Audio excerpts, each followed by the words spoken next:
Hello and welcome to the YouTube channel learn with Harvinder sir. और इस video में हम करेंगे 9वीं कक्षा की साहित्य माला पुस्तक में से विधाता सिंह तीर जी की कविता जिसका नाम है नमी पुरानी तहजीब। दोस्तों, इस बात का ध्यान रखें कि ये Punjabi to Hindi translation video है जिसमें हमने हिंदी में इस कविता को एक्सप्लेन किया। पर अगर आप सबने हमारे साथ पंजाबी में इस कविता को समझना है या इसके प्रश्न उत्तर करने हैं तो हमने उनकी अलग से वीडियोस बनाई है जिनके लिंक नीचे डिस्क्रिप्शन बॉक्स में दिए गए हैं और आप सभी विद्यार्थी उन वीडियोस को भी जरूर देखें। और अगर अभी तक आप सबने YouTube channel learn with Harvinder sir को सब्सक्राइब नहीं किया तो चैनल को सब्सक्राइब जरूर करें ताकि नए वीडियोस आप सभी तक समय पर पहुंच सकें। आओ शुरू करते हैं। तो कविता शुरू करने से पहले हम कवि के बारे थोड़ा बहुत जान लेते हैं। विधाता सिंह तीर जी का जन्म 15 अगस्त 1901 ईस्वी में हुआ। तो विधाता सिंह तीर जी को फॉर्मल एजुकेशन तो नहीं मिली पर उन्होंने अकाली लहर के प्रभाव में आके लिखना शुरू किया। तो ये थी थोड़ी सी इन्फॉर्मेशन कवि के बारे में। और कविता का नाम है नमी पुरानी तहजीब। तो इसमें हमें तहजीब का मतलब पता होना चाहिए। तहजीब का मतलब होता है सभ्यता, जीवन जीने का ढंग। और तहजीब को हम ये भी कह सकते हैं कल्चर या संस्कृति, तो इसको भी तहजीब कहा जाता है। और अब हम लाइन बाय लाइन कविता को पढ़ते हैं और साथ के साथ आपको एक्सप्लेन भी करते हैं। हथ वेला नहीं आउंदा हथों जो गवाच गया, वो जोबन नहीं मुड़दा जो पतरा वाच गया।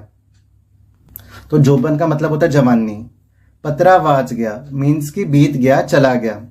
तो इन लाइनों का यह अर्थ है कि एक बार जो समय चला जाता है, समय बीत जाता है, वह वापस मुड़ के नहीं आता। इस तरह जो जवानी चली जाती है तो वह जवानी वापस नहीं आती है। पानी दरियावां दे एक वार जो वह गए हन, पर तड़ना पतरा ते या दाने कह गए हन। और यहाँ पे पतना का अर्थ होता है किनारे और दाने का मतलब होता है सियाणे मीन्स की बड़े बुजुर्ग। तो इसका यह मतलब है कि जब पानी अपने किनारों से बह के चला जाता है तो बड़े बुजुर्ग सियाणे ये कहते हैं कि वह मुड़ के वापस पानी अपने किनारों पे नहीं आता जो एक बारी बह जाता है। तदबीर लियावे किवें तकदीर जो लै गई है, गल्लाहन चलियां तां गल करनी पै गई है। तदबीर का अर्थ होता है तरकीब, योजना, कोशिश, यत्न। और तकदीर का अर्थ होता है किस्मत। तो इसका यह मतलब है कि जो हमारी किस्मत हमसे छीन के ले गई है, जो चीज अब हमारी किस्मत में नहीं है, हम जितनी मर्जी योजनाएं बना लें, जितनी मर्जी कोशिशें कर लें, हम उस चीज को वापस अपने पास लेके नहीं आ सकते। तो अगली लाइन थी गल्लाहन चलियां तां गल करनी पै गई है। अब जो नवी और पुरानी तहजीब की, नई और पुरानी सभ्यता की जो बातें अब चली है वह बात अब हमें आगे करनी पड़ेगी। तहजीब गवाई नहीं असा अकल गवा ली है, कपलागो दे के करो एक खोती वटा ली है।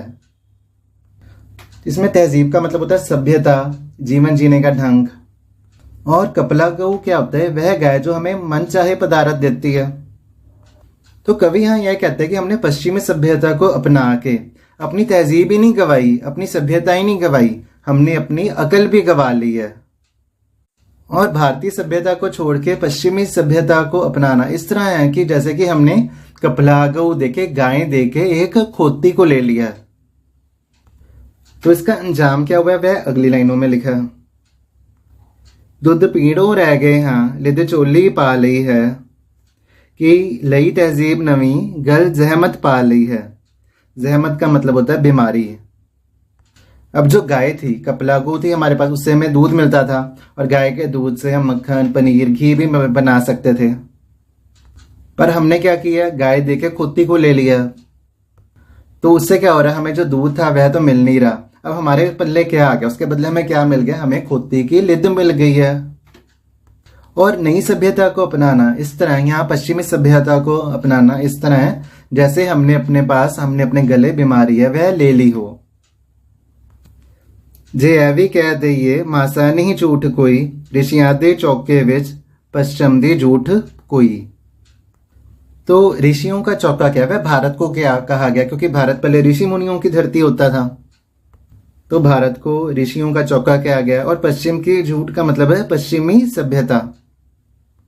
तो कवि यहाँ यह कह रहे हैं कि यह बात बिल्कुल झूठ नहीं है कि भारत में ऋषि मुनियों की धरती में पश्चिमी देशों की झूठ है वह आ गई है।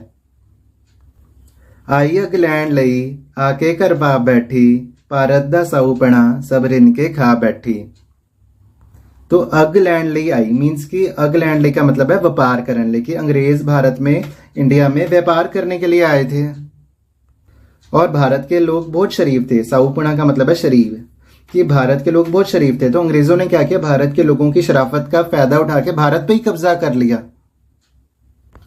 जो अज तक नहीं आखी वो आखी जानी है, वो दुध सी बरकत दा ए फुटदा पानी है।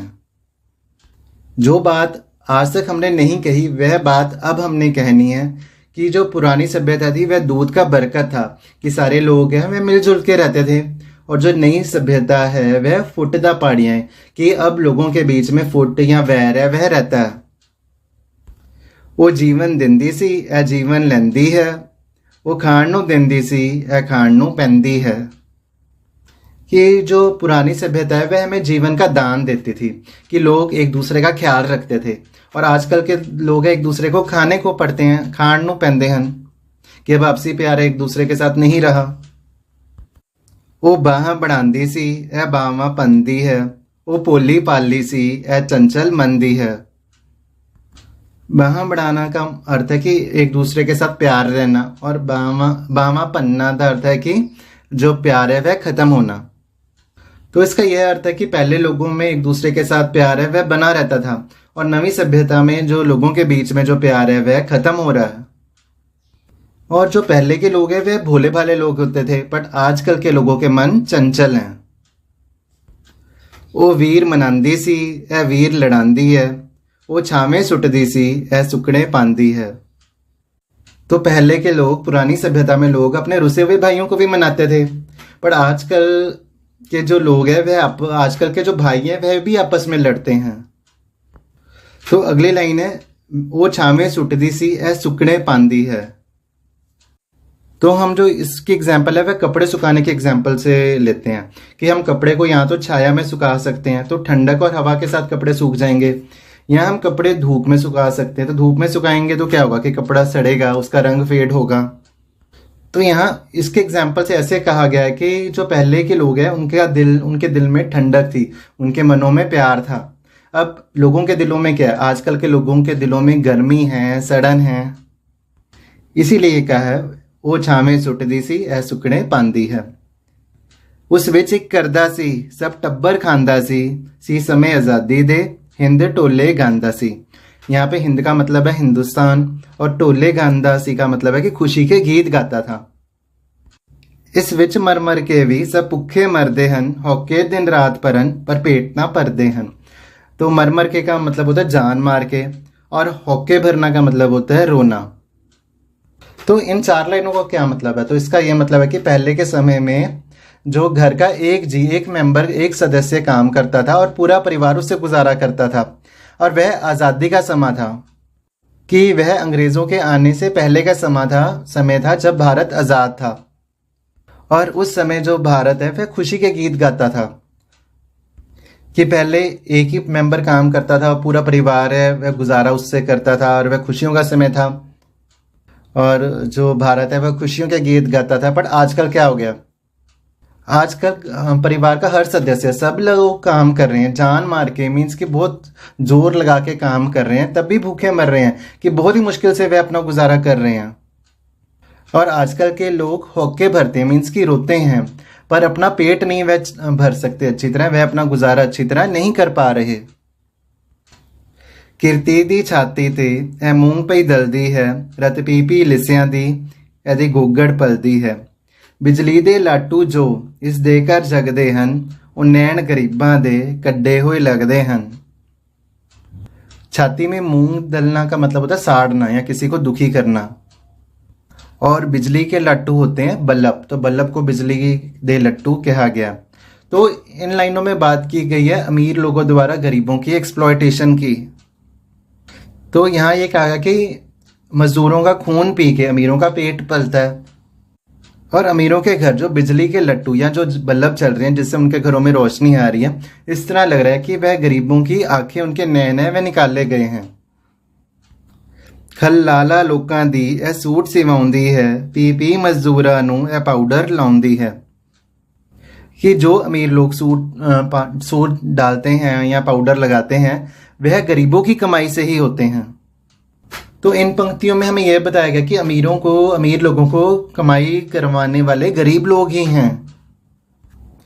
आके इस चंद्री ने हूणी वरता दिती, लाली सब पारत दी, टंग नाल उड़ा दिती। हूणी वरता देना का मतलब होता है कोई बुरा या कोई माड़ा काम करना, और लाली का मतलब होता है चमक।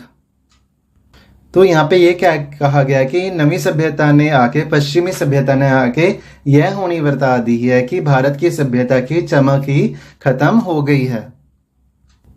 पिछले वरियामा दे हुण नावे रह गए हन, अजकल दे गबरू तां परछावे रह गए हन। तो वरियामा का मतलब होता है बहादुरा, और परछावे बन के रहना मतलब कि कमजोर होके रह जाना, कि पहले के समय के बहादुरों के तो अब सिर्फ नाम ही रह गए हैं, और आजकल के जो गबरू हैं, आजकल के जो नौजवान हैं, वह तो बहुत कमजोर हैं। पहली दी वाट करन ता कोठी हिलदी है, मूंगी दी दाल पई ना ढिड विच गलदी है। तो पहली दी वाट करना का मतलब है अपनी जमीन का चक्कर लगाना, कोठी हिलना का मतलब है कि शरीर का थक जाना, कि आजकल के नौजवान तो अपनी जमीन का चक्कर लगा के थक जाते हैं, और आजकल के लोगों के हाजमे तो इतने ज़्यादा कमज़ोर है कि मूंग की दाल भी उनके पेट में नहीं पच सकती। ए बिजली कड़क पई भारत दे वेसां ते, इस कैंची तर दिती कुड़ियां दियां केसां ते। वेसां का मतलब होता है पहरावा, और केसां का मतलब होता है वाल। तो इसका यह मतलब है कि पश्चिमी सभ्यता के आने से लोगों के पहरावे में बहुत असर पड़ गया, और आजकल तो कुड़ियां भी, लड़कियां भी केस कटवा रही हैं। उन्होंने भी अपने केसों में, अपने बालों में कैंची है वह रख ली है, वह भी बाल कटवा रही हैं। कि है तहजीब नवी टिक्का बदनामी दा, हिंदे गल लटक रहा एक तौक गुलामी दा। तो हिंद का मतलब है हिंदुस्तान या भारत, तौक का मतलब होता है पट्टा। तो कवि हमसे अंत में यह पूछते हैं कि हमने नई तहजीब को, नई सभ्यता को अपनाया है या अपने ऊपर बदनामी का टिक्का लगाया है। और फिर कवि यह कहते हैं कि पश्चिमी सभ्यता को अपनाना इस तरह है जिस तरह भारतीयों ने अपने गले में गुलामी का पट्टा वह बांध लिया है।